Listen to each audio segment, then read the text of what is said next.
Rapaz, a capinha tá ali, ó, o alemão no esgoto, né? Aí começa a treta do dia.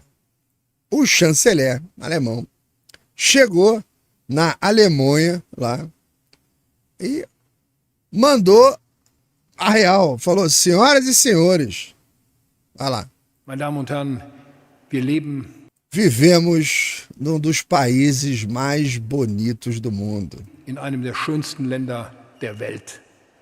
Und ich habe einige Na semana passada, estava no Brasil, eu perguntei a alguns Journalisten, die jornalistas mit mir in Brasilien waren, que estiveram gefragt, comigo no wer von Brasil, euch würde denken, quem de vocês gostaria de ficar aqui?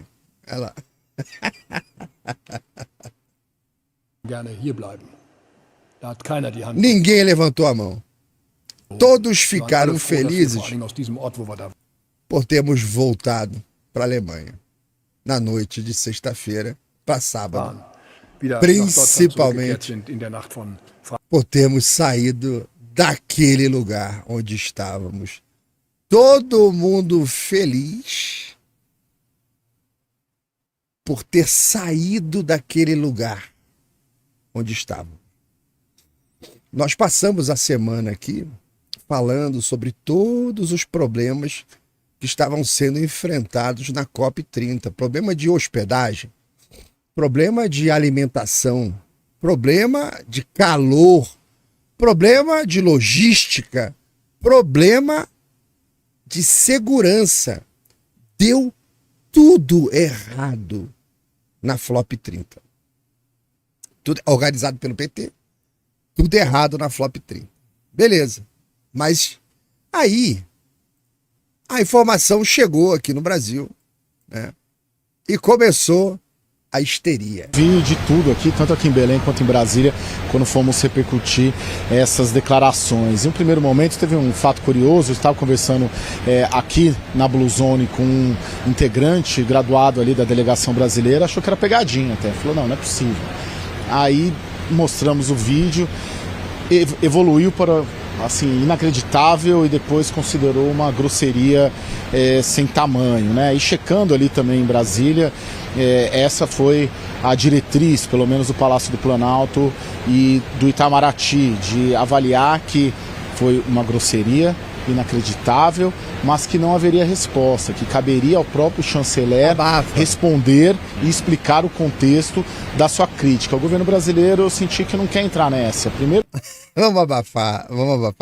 Esquece essa porra, a COP já tá passando. Foi uma porra de uma vergonha, esquece essa merda. Vocês não vão polemizar, não. Já teve ordem geral pro pessoal abafar essa porra.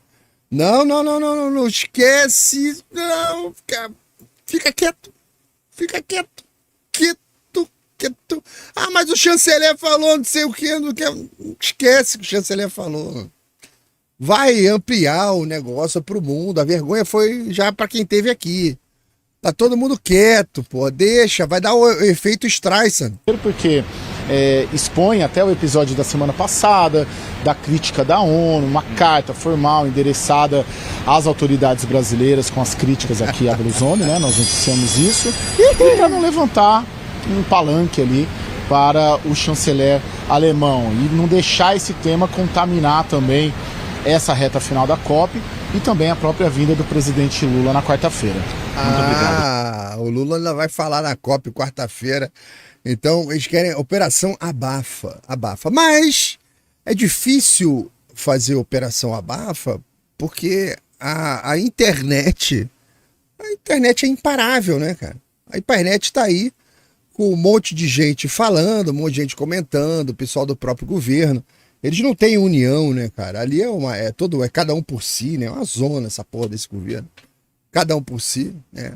Aí chegou lá no Trigueiro, chegou naquela turma lá da Bobo News, né? Aí chega lá nos jornalistas camada 4, né? Olha, foi uma declaração desastrosa de um chefe de Estado, infame, xenófoba, preconceituosa, deselegante e, portanto, não sei doeu, daqui né? para frente Merz haverá de se posicionar em relação a assuntos bilaterais com o Brasil, ou mesmo em relação aos A resultados. situação da dele é COP, insustentável. depois dessa gafe, eu vou chamar de gafe.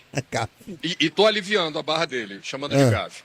A segunda questão é por ser um chanceler alemão. A Alemanha ainda enfrenta, e isso é uma sombra naquele país, o risco da extrema-direita identificada.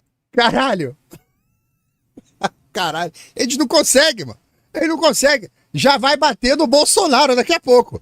Já vai dar Bolsonaro na crítica, ó.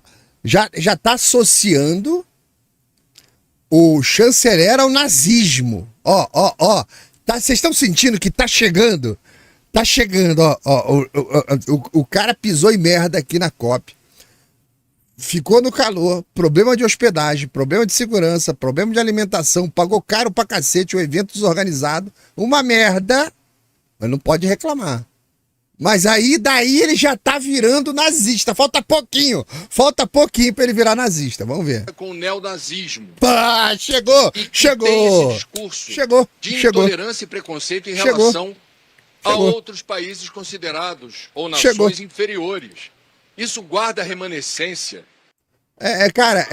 Lá vem o presidente Lula. É o de sempre. Lançando mais um comentário imbecil. É o de sempre, cara. A imprensa vai lá passar pano. A imprensa já Não, passando a Copa foi maravilhosa. A Copa foi boa demais. Pessoal realmente se esforçando. Um evento Tem tudo pra conseguir levar o comentário imbecil pro lado da brincadeira. E olha lá, eles vão conseguir mais uma vez. Impressionante o trabalho da imprensa. Passando pano.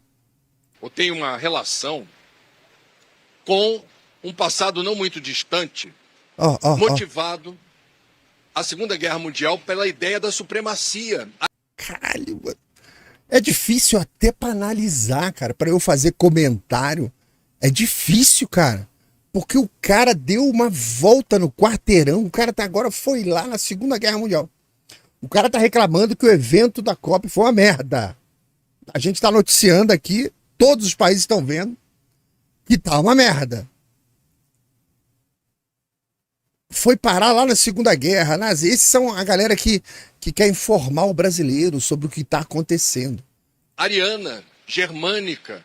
Então, até nesse aspecto histórico deplorável, que a maioria do povo alemão conseguiu superar e não deixar de reconhecer esse episódio tão terrível da história, e que uma declaração vindo do chanceler alemão nesses termos traz essa reminiscência. Por último... Cara, ele tá chamando o chanceler de nazista. Eu não tenho contato com ninguém. Você que tá me ouvindo aí, você que tá na Alemanha, tem pessoal da audiência que tá com a Alemanha. Cara, faz um corte desse trecho aqui, manda pra embaixada, manda pro consulado, manda pra sei lá pra quem. O cara tá chamando o chanceler de nazista. Não, mas ele não chamou diretamente. Mas tá aqui, ó, tá todo mundo vendo aqui. Porque ele tá dizendo que ele fez renascer o fascismo, aquele espírito da supremacia ariana.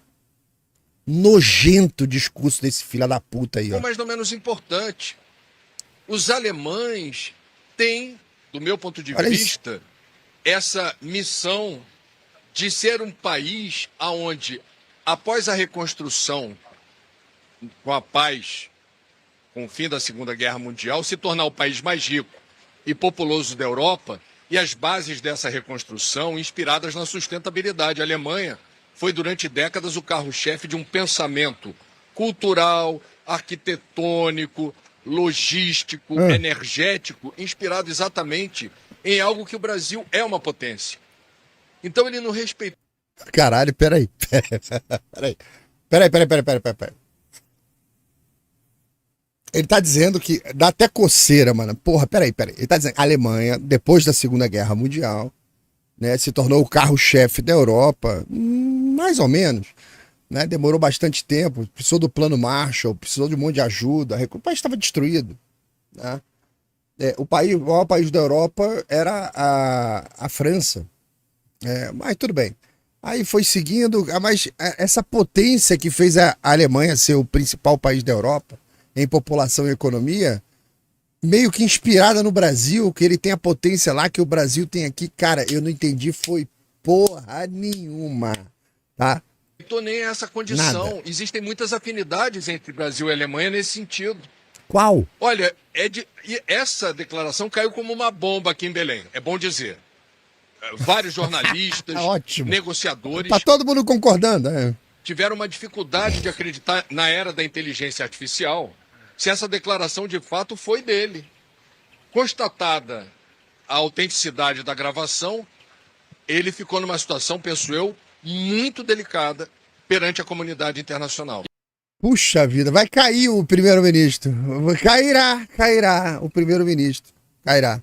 O pessoal lá da Blue Zone, lá na COP30, tá dizendo assim, porra, ele teve a coragem de falar o que a gente ainda não teve coragem. O pessoal tá esperando sair da COP30 para falar lá fora, né? É aquela situação em que você não pode reclamar enquanto você tá ali. Você tem que sair, porque você tem medo de falar enquanto você tá ali. Lembrando que a COP30 tá sendo feita ainda com o Exército, a Força Nacional, dando proteção para a COP30, porque o resto do lado de fora é Comando Vermelho. Ainda tem essa. A COP está acontecendo numa região dominada pelo tráfico de droga. É como se você fizesse um evento lá numa região dominada pelo Al-Qaeda, pelo Hamas, mas está protegido ali. Saiu dali, tem que esperar sair daqui para reclamar. Não posso reclamar enquanto eu estou lá dentro. O cara que voltou foi o alemão, que não deu dinheiro pro Lula, pro plano dele das florestas, pro fundo disso, fundo daquilo. Não ajudou em porra nenhuma. Foi embora. O alemão tá puto com alguma coisa, né? Tem mais coisa nisso aí.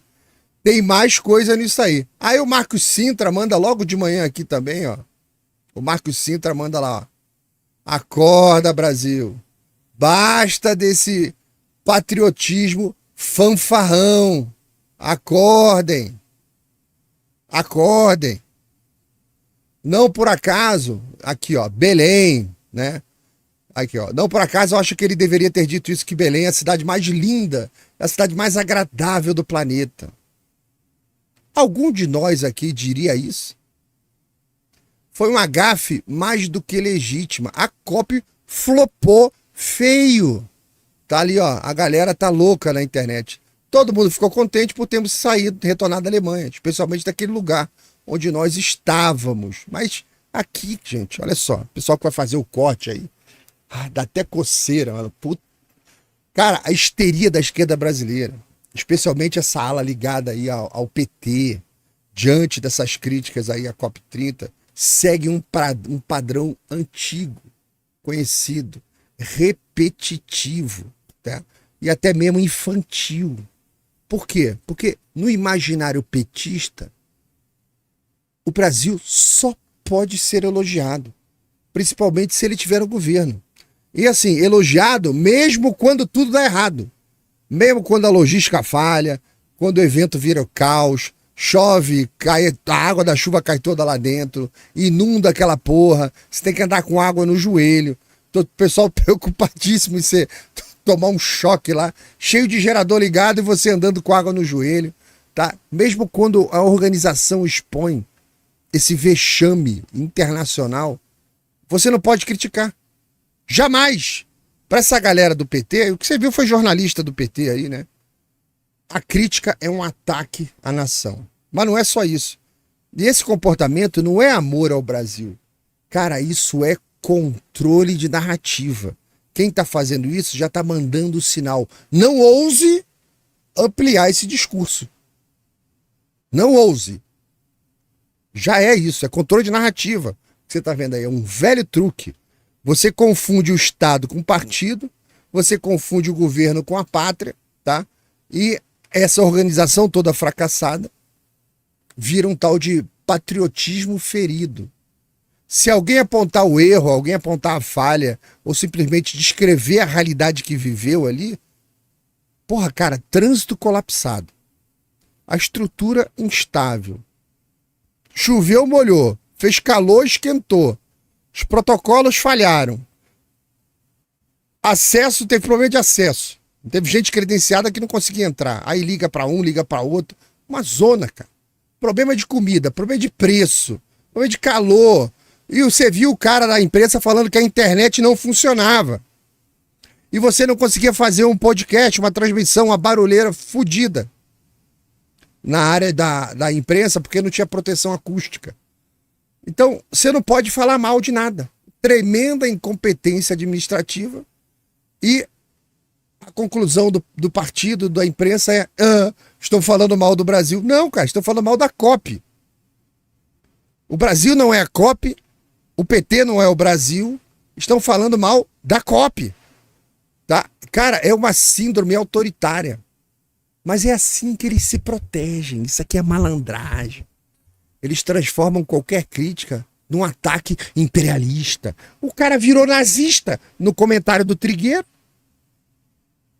Que a Alemanha já tinha superado isso e agora volta esse sentimento ariano de superioridade. Não, não é superioridade, não. É claro que é superioridade. O cara mora num lugar que é organizado, mete o pé na merda, ali onde foi feita a COP, e claro que o cara tem um nível superior.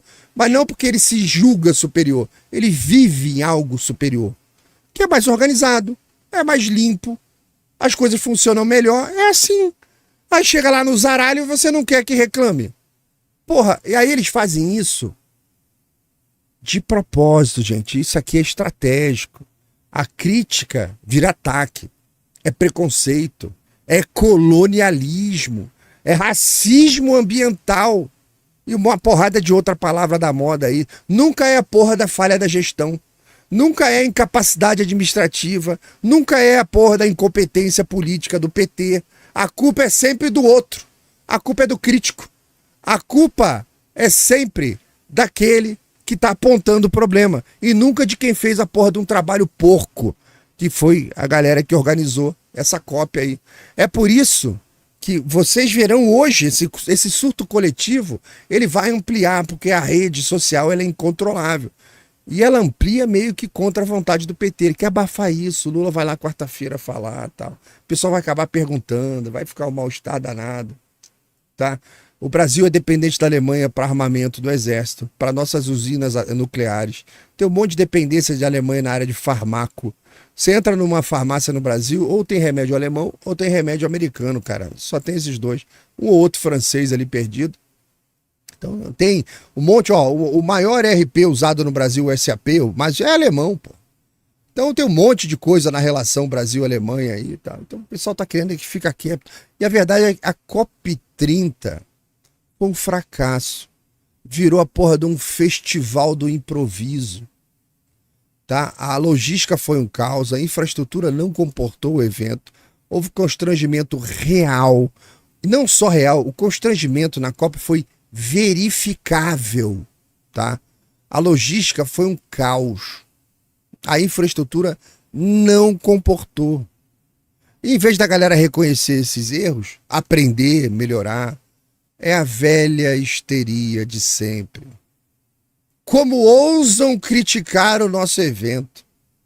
Essa incapacidade permanente de admitir essas falhas, cara, é um grande buraco negro da política petista, porque todo problema, em qualquer ponto do governo, em qualquer ministério, em qualquer ação do governo do PT, todo problema é sempre culpa de alguém. Nunca é ele. E você só pode resolver um problema quando você aceita que um problema existe. Mas o PT jamais admite falha. Jamais admite qualquer tipo de erro. Jamais reconhece qualquer responsabilidade. É sempre assim. Quando dá errado, é a herança do passado. Ah, deu errado é a oposição. Ah, mas deu errado de novo ali, ó. Ah, foi imperialismo. Deu errado, ah, é a mídia golpista. Agora é o ariano, agora é o alemão. Porra. É um saco essa porra. É sempre a culpa do outro, nunca é ele. Nunca são eles. E é por isso que o Brasil tá preso nessa porra desse looping de atraso. É sempre improviso e vexame internacional. Porque não há conserto possível quando quem governa não admite os seus erros, os seus defeitos. Não encara a realidade, não aceita a sua própria responsabilidade. Aí vem a conclusão que é inevitável. Ela é dura, mas é inevitável. Como que um partido que nunca admite os seus erros, como que o Brasil vai se consertar? O Brasil está ferrado. Cada crise será maquiada. Se a eleição é um campeonato de mentira, ganha o mais mentiroso. E quando o mais mentiroso está no governo, ele vai continuar fazendo aquilo que ele sempre fez e que ele faz melhor, que é mentir. O eleitor vota nele no campeonato de mentira. No campeonato de mentira, quem vence ali é ele, então ele vai continuar fazendo. O eleitor não pode reclamar que ele está mentindo, que ele está maquiando, que ele está escondendo. Você escolheu o mais mentiroso. Você escolheu o pior. Então, toda crise vai ser maquiada. Toda falha vai ser terceirizada. Cada fiasco vai ser redesenhado como vitória. Você verá os discursos dizendo que a COP foi um sucesso tremendo. Calma. Vai ser essa semana ainda. No final da semana você vai ver. Tá? Enquanto isso, a incompetência segue reinando em qualquer coisa que o PT bota a mão. E aí vai ser sempre protegido pela imprensa, por esses discursos inflamados, por vitimismo, pelos políticos dizendo que, olha, ele é um ariano, ele é um nazista, jamais, que falta de respeito com o nosso país. Isso é de uma incapacidade patológica de dizer a frase mais básica que um adulto funcional fala. Qualquer adulto normal, funcional, é capaz de dizer: nós erramos. Não fizemos bem. Eles são incapazes de fazer isso. Mas aí tem uma coisa interessante. No meio disso tudo, dessa histeria que você vai ver essa semana, existe um personagem que a gente tem que olhar para ele, tal como um técnico de laboratório, tá? O imunologista tá ali, ó, exame, ele pega ali a amostra que o paciente mandou com muco intestinal, bota na lâmina, achata com a lamínula, bota no microscópio para fazer análise, ver ali como é que tá a situação da saúde do cara. Você tem que fazer uma análise dessas pessoas desse jeito, tal como o imunologista olha um naco de merda numa lâmina. Você vai estudar merda. O que é isso? É um militante que realmente acha que ele está sendo atacado. O cara que vai sentir essa crítica com o coração, mas ele está sendo sincero. Ele vai doer nele. Ele vai doer no militante. Porque essa é a parte mais triste do fenômeno. Que são das pessoas que desenvolveram uma identidade política fusionada assim com o PT. Ele se sente uma célula integrante do corpo do PT. E quando essas coisas acontecem, ele sente dor real. Sabe? Eles não conseguem distinguir o eu deles, o próprio ego deles do partido.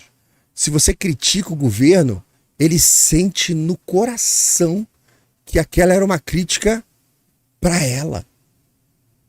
Então, você critica o evento, você está atacando a autoestima daquela pessoa. Você critica a incompetência, é como se fosse um ferimento. A identidade da pessoa está sangrando.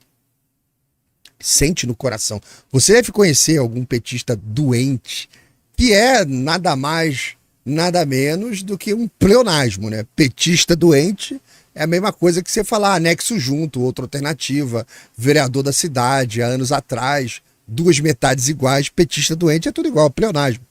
Né? Então, esse mecanismo aí, dele sentir essa dor, a psicologia explica isso. Eu sei que eu tenho psicólogo aí.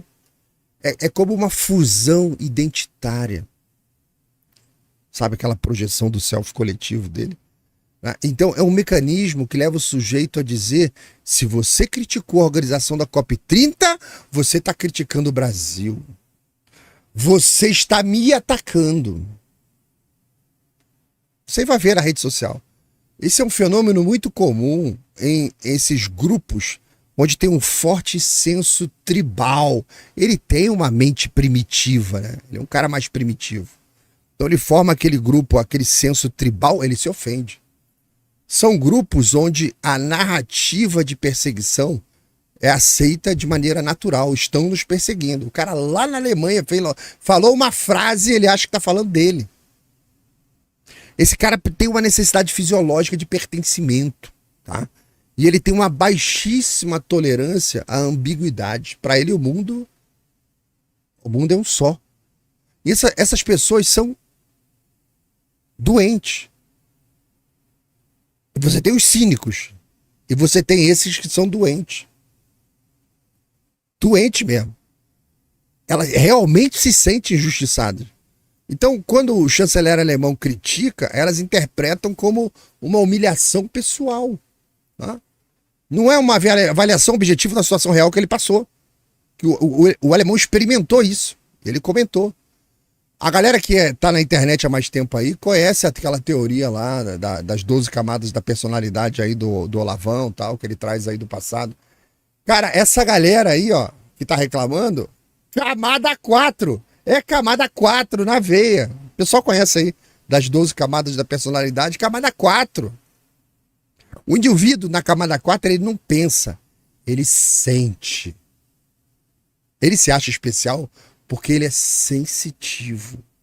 Ele sente as dores da sociedade, as coisas que acontecem em volta dele, ele sofre com aquilo. Tudo o que ele percebe é filtrado pela emoção imediata. Ele é um cara emotivo. Qualquer crítica é agressão pessoal. Qualquer fato vira ofensa. A responsabilidade vira uma dor intolerável para essas pessoas da camada 4. Você fala para ele lá no trabalho, cara, esse teu trabalho ficou ruim. Ele me agrediu. São pessoas, assim, insuportáveis de você viver num ambiente profissional. Sabe, insuportável. A pessoa confunde o próprio ego com as crenças políticas dele. Ele vai reagindo a qualquer discordância como se fosse um ataque direto ao seu valor moral. Qualquer discordância. Ó, você estacionou o carro mal lá, ocupou 2 vagas, cara. Acerta o carro lá. Ele começa a ter ódio de você. Isso não vai ficar assim. Esse cara vai ver, vou destruir ele no relatório. Camada 4. Esses que estão reagindo aí na política, na imprensa, nas redes sociais, tudo camada 4. Então, eles são incapazes de admitir qualquer erro, porque quando você admite erro, isso causa um sofrimento emocional nele, ele tem um mecanismo de proteção, né? Então, o que ele faz? Ele mente, ele falseia. Ele faz de tudo para permanecer ali preso na camada 4. Esse desconforto interno vale mais do que qualquer realidade externa. E ele colapsa. Você vai ver gente aí, assim, chorando, emotivo, descarregando raiva no teclado por causa da frase do alemão. Tá? Quem vive na camada 4 não suporta ver nada que o contrarie. É aquela criança que se joga no chão do shopping. Eu quero brinquedo não. Ai, se joga no chão. Cara, aquilo é esperado numa criança, não num adulto.